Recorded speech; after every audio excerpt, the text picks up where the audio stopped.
तो दोस्तों आज हम फिर से लेकर आ गए हैं देश दुनिया के सभी ताज़ा मुख्य समाचार। सिर्फ आप लिफाफट खबर शुरू करते हैं, उस पर चैनल को सब्सक्राइब ना किया हो तो फटाफट चैनल सब्सक्राइब कर दें, लाइक कर दें, शेयर कर दें ताकि इसी तरह खबर आप हर रोज देख सकें। जल्दी शुरू करते हैं आज की पहली बड़ी खबर। भारतीय जनता पार्टी के सांसद रमेश बिधूरी के बयान पर लोकसभा में हंगामा जारी है। इसी बीच खबर है कि लोकसभा स्पीकर ओम बिरला ने कहा है कि उन्हें कड़े शब्दों में चिताया गया है। भाजपा सांसद को भविष्य में सतर्कता बरतने के लिए कहा गया है। साथ ही दोबारा इस तरह के बयानबाजी करने पर कार्रवाई की चेतावनी भी दी गई है। आपको बता दें कि बिधूरी ने बहुजन समाज पार्टी के सांसद दानिश अली को लेकर अपशब्द कहे थे। जमीन के बदले रेलवे में नौकरी देने के मामले में लालू प्रसाद यादव की मुश्किलें बढ़ने वाली है। दिल्ली की राउज एवेन्यू कोर्ट ने आरजेडी सुप्रीमो लालू प्रसाद यादव, उनकी पत्नी राबड़ी देवी और बिहार के डिप्टी सीएम तेजस्वी यादव समेत अन्य आरोपियों को समन किया है। अदालत ने सभी 17 आरोपियों को अगली तारीख में कोर्ट में हाजिर होने का आदेश दिया है। तमिलनाडु के मुख्यमंत्री एम.के. स्टालिन के बेटे उदयनिधि ने पिछले दिनों सनातन धर्म को खत्म करने वाला विवादित बयान दिया था। ये मसला अब सुप्रीम कोर्ट पहुंच गया है। शीर्ष अदालत ने अब इस मामले को लेकर उदयनिधि स्टालिन को नोटिस जारी कर जवाब भी मांगा है। उनके अलावा तमिलनाडु की सत्ताधारी पार्टी डीएमके को भी नोटिस जारी किया गया है। आपको बता दें कि अदालत ने पूछा है कि आखिर आपने ऐसा बयान क्यों दिया और इसकी जरूरत क्या थी। मोदी सरकार कोटे के अंदर कोटा को लेकर विचार कर रही है। ये अनुसूचित जाति के कोटे पर लागू होगा। आपको बता दें कि अंग्रेजी अखबार इंडियन एक्सप्रेस ने अपनी एक रिपोर्ट में कहा है कि एससी श्रेणी के भीतर कुछ जातियों के लिए एक अलग कोटा तय किया जा सकता है। सरकार ये सुनिश्चित करना चाहती है कि कुछ प्रभावशाली एससी समुदाय तक ही इसका लाभ सीमित नहीं रह जाए। दिल्ली में ग्रीन पटाखे भी नहीं फूटेंगे, हैप्पी दिवाली बोलकर सुप्रीम कोर्ट ने छूट से किया इनकार। जी आपको बता दें कि ये साफ हो गया है कि दिवाली पर दिल्ली वाले सिर्फ दिए ही जलाएंगे। सुप्रीम कोर्ट ने पटाखों पर दिल्ली सरकार की ओर से लगाए गए बैन के मामले में हस्तक्षेप से इनकार कर दिया है। सर्वोच्च अदालत ने शुक्रवार को बोरियम सोल्ट वाले ग्रीन पटाखों की मंजूरी देने से भी इनकार कर दिया है। बीएसपी सांसद दानिश अली को भाजपा एमपी ने संसद में कह दिया आतंकवादी। राजनाथ सिंह ने जताया दुख। जी आपको बता दें कि गुरुवार को जब राज्यसभा में महिला आरक्षण बिल पर चर्चा हो रही थी, तब लोकसभा में चंद्रयान 3 की सफलता पर बहस जारी थी। इस दौरान भारतीय जनता पार्टी के सांसद रमेश बिधूरी ने बहुजन समाज पार्टी के सांसद दानिश अली को लेकर आपत्तिजनक बयान दिया। बहस के दौरान टोकने पर बिधूरी ने दानिश अली को उग्रवादी और आतंकवादी तक कह दिया। हालांकि रक्षा मंत्री राजनाथ सिंह ने इसके लिए सदन में खेद जताया है। पूरे बिहार में डेंगू तेजी से पांव पसार रहा है। मुजफ्फरपुर में स्थिति चिंताजनक है। डेंगू से मरीजों की मौत भी हो रही है। डेंगू के संकट के बीच मुजफ्फरपुर सदर अस्पताल में प्लेटलेट समेत अन्य दूसरी जांच बंद हो गई है। पैथोलॉजी की सीबीसी मशीन खराब होने से डेंगू समेत कई जांच बंद है। इसमें सबसे महत्वपूर्ण प्लेटलेट की जांच है, जो डेंगू मरीजों की लगातार की जाती है। का भी जिक्र हमको करना जरूरी है। 75 साल का तारीखी सफर इस ऐवान ने मुकम्मल किया। ये ऐवान एक इमारत नहीं है मेरी नजर में, ये ऐवान इस वतन अजीज का एक दिल है, जो बाहर जो गरीब और मजलूम अवाम की तकलीफ को महसूस करे। इसीलिए मैं इसको दिल कहता हूं। मैं आपके सामने 15 मिसालें पेश करूंगा जहां पर इस ऐवान ने अपनी नाकामी का सबूत पेश किया। एक उस वक्त जब दिल्ली की सड़कों पर सिखों की नस्लकशी की जा रही थी। एक उस वक्त जब 6 दिसंबर को बाबरी मस्जिद की शहादत हुई। आ रहा हूं भागलपुर, जिसमें रेशम के कारोबार को खत्म किया गया, मुसलमानों को दफना दिया और वहां पर फूल गोभी उगना शुरू हो गई।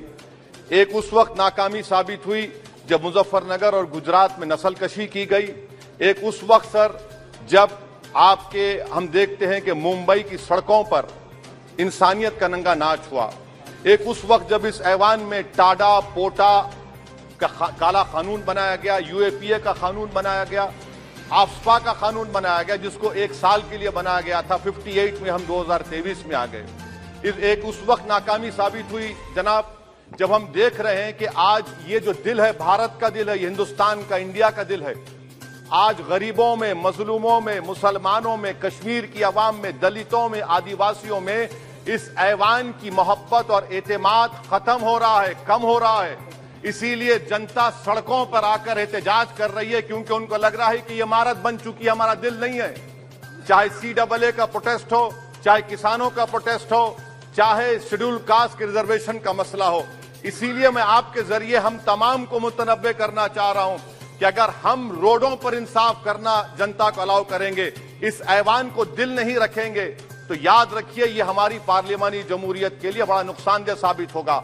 और नुकसानदेह इसलिए भी होगा कि क्या हमको अपने ख्वाब गफलत से, अपनी जिम्मेदारियों से निभाने के लिए क्या भगत सिंह को आके बैठना पड़ेगा ऊपर कि देखो तुमने 75 साल में कैसा कानून बनाया और किसको कहां तक पहुंचा दिया। स्पीकर जनाब, इसीलिए मैं कह रहा हूं कि हम तमाम को अपनी जिम्मेदारियों को निभाना पड़ेगा। ये इमारतें ईंट से बनी हुई जरूर हैं, मगर ये इस इमारत में दिल है। इस इमारत को दिल के तौर पर बरकरार रखना पड़ेगा। स्पीकर सर, एक और मिसाल दे रहा हूं जहां पर इस ऐवान की नाकामी है। सर, अब तक लोकसभा के कितने 899 मेंबर कामयाब हुए। अब बताइए सर, पार्लियामेंट्री जमहूरियत में, शराकतदारी की जमहूरियत है, रिप्रेजेंटेटिव फॉर्म ऑफ डेमोक्रेसी में 8,999 में कितने मुसलमान कामयाब हुए? कितने सर? 520, जबकि 1070 को इस ऐवान का मेंबर होना चाहिए था। कितना डिप्रीविएशन है सर? कितना डिप्रीविएशन है? 92% डिप्रीविएशन है।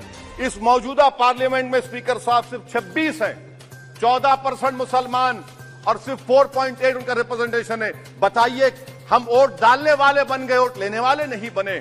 या तो हकीकत यह है कि आप वोट डालना नहीं चाहते उनको, आप सबको वोट डालेंगे, मगर जहां पर मुसलमान आएगा वो कामयाब नहीं होगा। बताइए, जब दिल में एक 14% आबादी की नुमाइंदगी नहीं होगी तो आप क्या फैसले करेंगे? क्या इस ऐवान को हम कहेंगे कि ये रिप्रेजेंटेटिव फॉर्म ऑफ डेमोक्रेसी है? स्पीकर सर, मैं आपको एक और मिसाल देना चाह रहा हूं। बाबा साहेब अम्बेडकर ने सही कहा था, अंग्रेज उस जमाने में पार्लियामेंट बुलाते थे टैक्स बढ़ाने के लिए। हम उसी रास्ते पर जा रहे हैं, हम उसी रास्ते पर जा रहे हैं। हम तो बाबा साहेब अम्बेडकर को हमने सच साबित कर दिया। स्पीकर सर, आखिर में मैं आपको बताना चाहूंगा कि आज आप देखिए कि चाणक्य ने क्या कहा था। चाणक्य ने सही कहा था। चाणक्य ने सही कहा था कि जब राज चलाने वाले व्यापारी हो जाएंगे तो उस राज के लोग भिखारी हो जाएंगे। आज ये वक्त आ चुका है सर, आज ये वक्त आ चुका है कि क्या first pass the post system इस देश के लिए सही है या फिर हम प्रोपोर्शनल फॉर्म ऑफ रिप्रेजेंटेशन को फॉलो करेंगे। First pass the post system, जिसके पास एक मजहब का वोट होगा, जिसके पास दौलत होगी, वही इस ऐवान में आ रहा है। इसीलिए हम कह रहे हैं कि आप इस जमहूरियत की कहीं ये जमहूरियत कमजोर ना हो जाए। मुझे इस बात का डर है सर। आखिर में मैं खत्म करने से पहले एक बहुत बड़े शायर ने कहा था, उस पर खत्म करना चाहूंगा कि अभी चिराग सरे राह को कुछ खबर ही नहीं, अभी चिराग सरे राह को कुछ खबर ही नहीं, अभी गिरानी शब में कमी नहीं आई, अभी गिरानी शब में कमी नहीं आई, निजात दीदे दिल की घड़ी नहीं आई, चले चलो कि मंजिल अभी नहीं आई। स्पीकर साहब, आखिर में याद रखिए एक बात को मैं सबसे कह रहा हूं कि पिच बदलने से गेम नहीं बदलता, गेम को बदलना पड़ेगा। आप पिच बदल रहे हैं, वरना याद रखिए जब तक हम अपने जमहूरी उसूलों पर, रूल ऑफ लॉ पर, संविधान पर अटूट अमल नहीं करेंगे, वरना याद रखिए कहीं नई इमारत भी हिटलर की राइक्सटैग की इमारत ना साबित हो जाए। बहुत बहुत शुक्रिया।